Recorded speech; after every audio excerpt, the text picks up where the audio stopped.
Now, before we get into the review, this is a part of my 13 Days of Halloween. I want to make a little bit of an announcement for the end of this series on the 13th day, on Halloween itself. I will have a review up for Doctor Sleep because I am going to be able to see that movie a little bit early. So get excited, subscribe to the channel, watch all these 13 Days of Halloween. We're close to Halloween. We're halfway through the series. So get excited for that. Subscribe to the channel, and let's get into Are You Afraid of the Dark?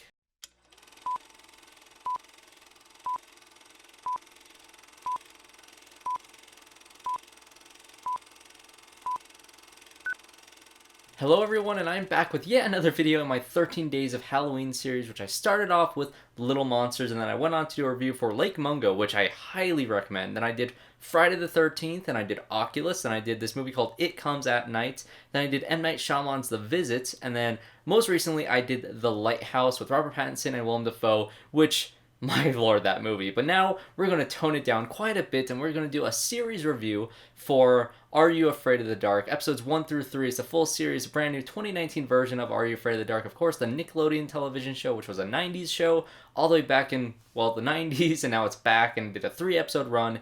And I talked about the first episode, I did a review for that one, and I missed the second episode review, so I decided I was just going to do a full series review for the 13 Days of Halloween. And let me tell you guys, this is a surprisingly good show, especially coming from Nickelodeon. Now, I said this in my episode 1 review, which I will link in the description or put in the little cards or wherever, if you want to see a more in-depth review on episode 1 itself, because this one will be mostly focused on episodes 2 and 3. But I said in that video that, Nickelodeon really hasn't had a good show in forever, because I grew up on Nickelodeon. I watched Drake and Josh, I watched iCarly, and all these different shows, SpongeBob, everything on Nickelodeon, and they kind of went downhill from there, and a lot of their shows are overly produced, their sets are really overly complicated. It doesn't feel real or natural, and this show, surprisingly, like I said in that review, it felt realistic. The high school that these kids are going to, it feels like an actual high school.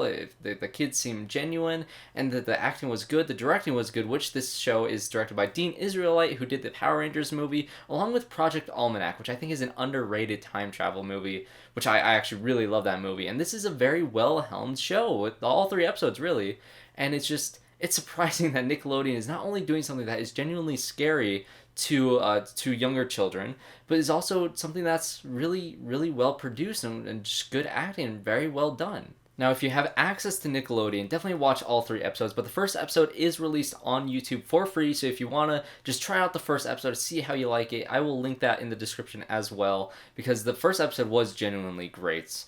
And it got me hooked on the show, and I couldn't wait. And I just watched episodes 2 and 3 today, so I will be getting to spoilers for the series, as this is a series review. So definitely check out this show before Halloween. I know that Nickelodeon's doing a bunch of runs of all 3 of them back to back to back, so definitely go check these out. But let's get into Are You Afraid of the Dark? Episodes 1, 2, and 3, mostly 2 and 3, like I said. So let's get into it. The first episode really ran through a lot of backstory, and our main girl trying to get introduced into this group called the Midnight Society with a bunch of other kids, including Graham, who is played by the kid from It and It Chapter 2, who he is a shining spot in this entire series. He's definitely the comic relief, but it doesn't mean like he's just in the way being annoying the entire time. His jokes are genuinely funny, and he's the most scared of the group, which is kind of odd that he fits into this group of these kids who like telling scary stories, but he fits in very well, and he is very funny. And our main actress does a very great job at really being scared, because we're following the story through her eyes throughout the entire series.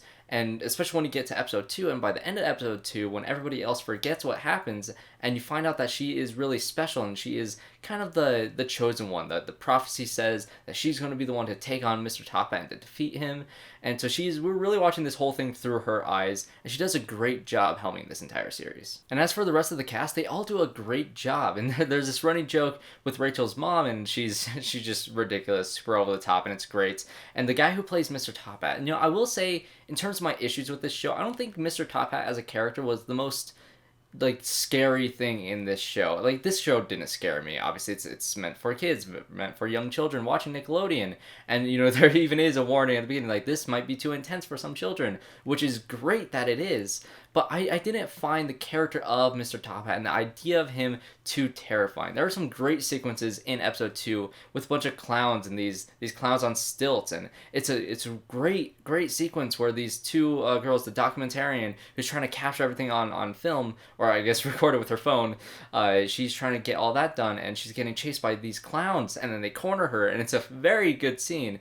And then there's also when the two characters, Rachel and the guy Gavin, are on the boat, and there's those zombie things that attack them, and then the kid from It's and this other girl are on the Ferris wheel, and there's a whole sequence where they're going back and forth and all these different scary scenes, and it's a very tense moment. It's very tense for a Nickelodeon show, and I love that entire sequence, especially how it ends and them just saying, oh, we're just trying to take away your phone, or at least that's what the clowns say, and the screws go back on in the Ferris wheel, and the zombies apparently are these robotic things. And it's all part of the show, which I thought was very cool. But I found that stuff more terrifying than Mr. Tophat himself, which, is fine. I think the backstory that they get into in episode 3 is serviceable enough. I just do think, I wish they went further with the main antagonist, which I know this is a Nickelodeon show. They can't go too terrifying, but I wanted them to. I so wanted them to do something really creepy with this character. But his backstory in and of itself is fine. A bit rushed, but it is fine. I honestly wish the series was 4 episodes long because, they did a great job with the first episode kind of introducing everything. And they did a great job with the second episode kind of having these kids finally together going into this carnival and trying to figure things out. And it's a great episode. And then episode 3, it is a longer episode than the other 2. However, it just feels like it should have been split into 2 episodes. The first one would have been them trying to figure out, or at least Rachel trying to figure out why everybody else forgot everything and trying to figure out the past of what this whole situation is, what this carnival is, who Mr. Tophat is, and why everybody else is forgetting these things. I thought it could have been really cool to end that episode off with Bartholomew telling the backstory, and you find out that he lies. But that would have been a great way to end the episode. And then the final episode would be the heist that they mentioned Ocean's 11 with, how they're going to make a distraction so Rachel can go in, get the coin, put in this thing, and then get the hats and then burn the hats, which that could have been a cool setup for the final episode. However, those 2 ideas are smashed into one, and it feels a bit rushed, especially because they go all the way from where they live to Idaho, and it just, everything feels a little bit rushed in that episode. Her getting everybody back on board after them forgetting the whole story. I do think they could have split it up a little bit, but how it is a very satisfying ending. I actually really enjoyed how the story wrapped up and how everything ended. I really liked Rachel's character and her arc and her really being accepted by the end, which I think is a great thing for the show to do.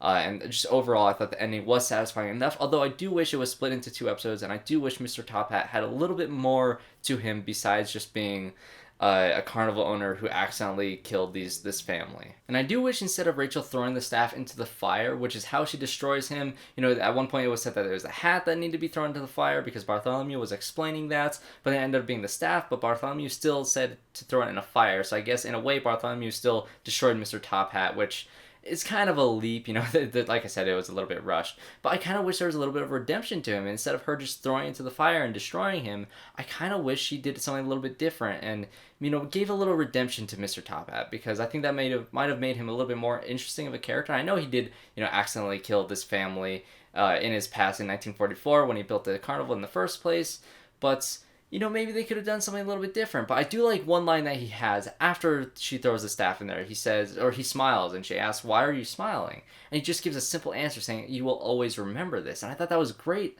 because if you think about it, he bounces between all these different towns, terrorizing these people. I think he takes a kid every town he goes to. Maybe not. I'm not 100% sure on that. But just the fact that he would go to all these towns and nobody would ever remember he was there, and then finally he meets this one person that does remember him.